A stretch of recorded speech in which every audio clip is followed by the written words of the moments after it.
Udayakan menyimak sampai selesai, supaya kalian tidak salah kaprah dalam menyikapi pembahasan ini. Nama Syekh Siti Jenar cukup terkenal dalam sejarah Islam. Namun sampai sekarang belum ada yang tahu pasti, apakah sejarah yang telah tersebar di masyarakat merupakan fakta atau hanya sekedar cerita rakyat. Syekh Siti Jenar pernah berkontribusi dalam penyebaran Islam di Indonesia. Beliau memiliki banyak pengikut serta berbagai ajaran. Namun, salah satu ajarannya yang disebut Manunggaling Kawula Gusti, pada saat itu dinilai menyimpang dari syariat Islam. Tidak hanya ajarannya, kronologi kematian dari Syekh Siti Jenar atau yang juga disebut Sunan Jepara ini, juga masih menjadi misteri mana yang benar dan salah. Untuk itu mari simak pembahasannya sampai selesai. Syekh Siti Jenar memiliki nama asli Sayyid Hasan Ali Al-Husaini, atau dikenal juga dengan Syekh Abdul Jalil, atau Syekh Lemah Abang. Beliau memiliki darah Arab sepenuhnya dengan campuran darah Melayu. Darah Melayu didapatkannya dari sang ibu, Siti Fatimah. Sedangkan, darah Arabnya diturunkan dari sang ayah, Syekh Datuk Soleh yang dikenal sebagai ahli tafsir. Sayyid Hasan Ali Al-Husaini diyakini lahir sekitar tahun 1404 Masehi di Persia, atau yang sekarang disebut dengan negara Iran. Jika diurutkan dari silsilahnya, para pengikutnya yakin bahwa beliau merupakan keturunan langsung dari Rasulullah, melalui jalur Siti Fatimah dan Ali bin Abi Thalib. Sejak di usia belia, Sayyid Hasan Ali Al-Husaini dititipkan di Padepokan Amparan Jati untuk menerima ajaran agama Islam. Padepokan tersebut didirikan oleh kakak sepupunya, Syekh Datuk Kahfi. Setelah dewasa, Sayyid Hasan Ali Al-Husaini mengembara ke wilayah timur tanah Jawa. Pengembaraan itu kemudian diketahui oleh Majapahit. Atas perintah kakaknya sendiri, Sri Manganan Cakrabuana, ia diminta untuk berkontribusi dalam menyebarkan agama Islam di tanah Jawa. Semasa hidupnya Sayyid Hasan Ali Al-Husaini pernah bergabung dalam anggota Wali Songo atas rekomendasi Sunan Ampel, namun ia kemudian keluar saat kepemimpinan Sunan Giri. Ia bahkan dipercaya untuk menjabat sebagai Panataga Maring Sunda, menggantikan kakaknya. Ia juga pernah mendirikan sebuah padepokan dengan nama Kerendasawa di kawasan Lemah Abang, Cirebon. Dari situlah Sayyid Hasan Ali Al-Husain mendapat julukan Syekh Lemah Abang. Syekh Lemah Abang juga sempat mendapatkan gelar Sunan Jepara, karena ia turut menyebarkan agama Islam di Nusantara ini. Namun gelar ini menimbulkan pro dan kontra, karena ada ajarannya yang dinilai menyimpang, sehingga Sunan Jepara tidak masuk dalam daftar Wali Songo.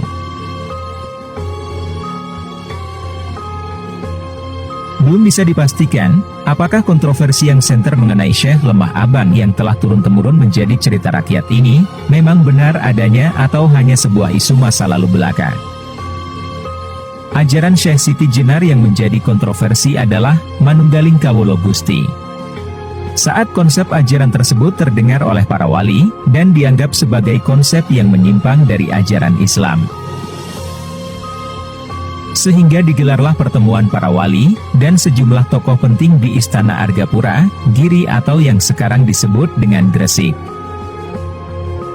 Pada pertemuan itu telah hadir Sunan Kalijaga, Sunan Ampel, Sunan Kudus, Sunan Bonang, Tan Gowat alias Syekh Bentong, Penembahan Madura, Pangeran Palembang dan juga Syekh Siti Jenar. Pertemuan diawali dengan sesi bertukar pikiran di mana para tokoh dan wali memaparkan pengetahuan serta pemahaman mereka terkait dengan agama Islam dan hal lainnya. Riuh pada pertemuan tersebut bermula ketika Syekh Siti Jenar mendapatkan gilirannya untuk berargumen. Saat itu dengan tegas Syekh Lemah Abang berucap, menyembah Tuhan dengan bersujud beserta rukuknya pada dasarnya sama dengan Tuhan, baik yang menyembah maupun yang disembah. Dengan demikian, hambalah yang berkuasa, dan yang menghukum pun hamba juga. Argumentasi tersebut sontak membuat beberapa orang di dalam forum berdiri menuding bahwa Syekh Siti Jenar telah berdosa karena menyimpang terlalu jauh dari agama dan menganggap dirinya sama dengan Tuhan. Namun dengan tenang Syekh Siti Jenar menanggapi segala tudingan tersebut sembari berkata, "Biar jauh tetap benar, sementara yang dekat belum tentu benar." Bagi Syekh Siti Jenar, dasar yang ingin disampaikan dari syahadat dan tauhid adalah manunggal atau bersatu. Artinya semua ciptaan Tuhan pada akhirnya akan menyatu dengan yang menciptakan, maka dari itu menjadi manunggaling kawula Gusti. Syekh Siti Jenar tetap teguh dengan opini tersebut. Para wali memperingatkan bahwa konsep itu dapat menjadi sebuah ajaran yang sesat kepada para pengikutnya dan beliau bisa terancam hukuman mati karena melenceng dari Islam. Meskipun dianggap menyimpang oleh beberapa wali, namun menurut para pengikutnya Syekh Siti Jenar tidak pernah mengakui dirinya sebagai Tuhan. Mereka menganggap bahwa ajaran manunggaling kawula Gusti ini bukan bersatunya Tuhan dengan makhluknya, melainkan berarti semua yang diciptakan oleh Tuhan akan kembali kepada Tuhan. Ada banyak versi yang menceritakan kematian Raden Abdul Jalil ini. Namun cerita turun-temurun yang saat ini masih melekat dalam sejarah adalah penyebab kematiannya, karena dijatuhi hukuman mati yang merupakan imbas dari ajarannya yang dianggap sesat. Setelah adanya argumentasi dari Syekh Siti Jenar mengenai Tuhan, Wali Songo menggelar sebuah sidang dan menetapkan hukuman mati pada Syekh Siti Jenar. Dan dia menyetujui hukuman tersebut, bahkan meminta untuk segera dilaksanakan. Syekh Siti Jenar memiliki pandangan tersendiri mengenai kematian. Beliau menganggap bahwa kematian merupakan kehidupan sejati manusia, di mana ia adalah hamba sekaligus Tuhan. Syekh Siti Jenar berkata, "Syukur jika saya sampai tiba di alam kehidupan yang sejati, sakit dan sehat saya temukan di dunia ini. Lain halnya apabila saya sudah lepas di alam kematian, saya akan hidup sempurna, langgeng, tiada ini dan itu." Sayyid Hasan Ali Al-Husaini semasa hidupnya memiliki beberapa julukan, di antaranya adalah Syekh Lemah Abang, Raden Abdul Jalil, dan yang paling sering disebut hingga saat ini adalah Syekh Siti Jenar.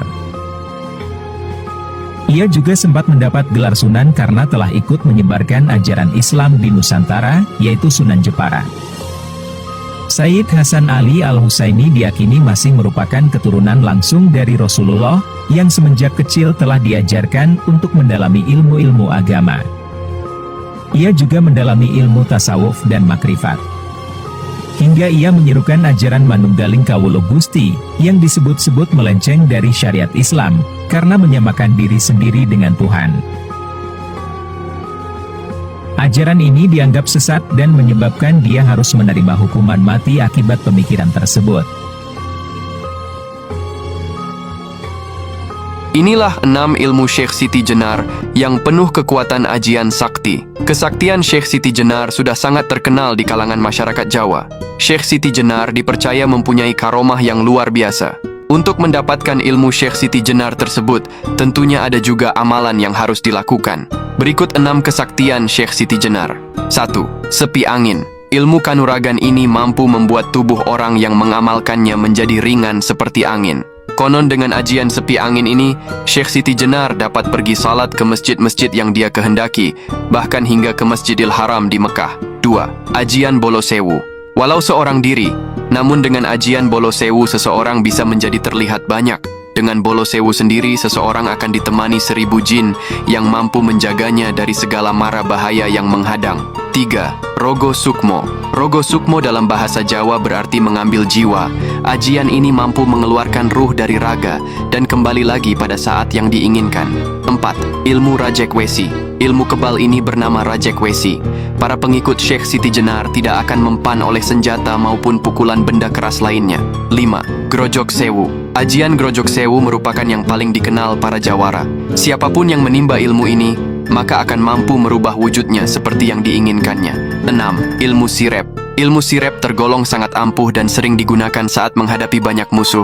Dengan ilmu ini kita mampu membuat banyak orang menjadi tidur nyenyak dan tak bisa bangun dalam beberapa waktu. Itulah 6 kesaktian Syekh Siti Jenar. Terima kasih sudah menonton sampai habis.